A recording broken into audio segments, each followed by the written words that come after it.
সচিবালয়ে কর্মকর্তা কর্মচারীদের লাগাতার আন্দোলনের মধ্যে মঙ্গলবার সকালে মন্ত্রিপরিষদ সচিব শেখ আব্দুর রশিদ বেশ কয়েকজন সচিবকে নিয়ে জরুরি সভা করেন।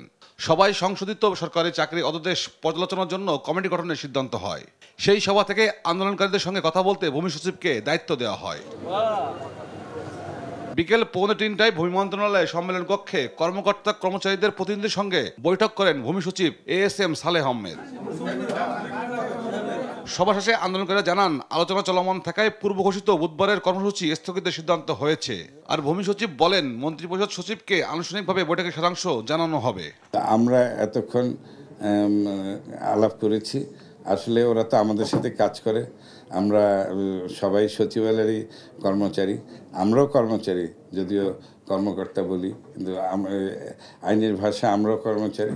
তো আমরা আসলে কথাগুলো বলেছি, ওদের কথা শুনেছি, এবং যেহেতু জিনিসটা একটু তাড়াতাড়ি ওনারা চান, সেই জন্য আমরা ঠিক করেছি কালকে সকাল 10টায় আমরা যারা আছি এটার সাথে সংশ্লিষ্ট সব সচিব মিলে আমরা মন্ত্রিপরিষদ সচিব মহোদয়কে এই কথাগুলো জানাবো। তো এটাই সিদ্ধান্ত।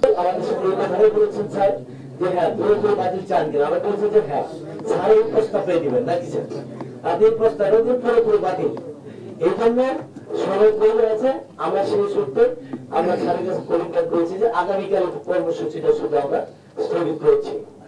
শুধু একটা এর জন্য যে কালকে স্যার যাবেন, যত যদি প্রয়োজন মনে করেন আমাদেরকে একটা আমরা 3 জন সাথে থাকবো। আর যদি স্যার যান, আমাদের কথা একটা যে মেজরিটি মাস্ট বি গ্রান্টেড, এখানে যে কয়েকজন সচিব স্যার আছেন সবাই একমত হয়েছেন।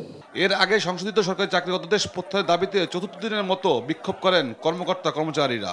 কর্মবিরতি দিয়ে মিছিল নিয়ে সচিবালয়ে বাদামতলায় অবস্থান কর্মসূচি পালন করেন তারা।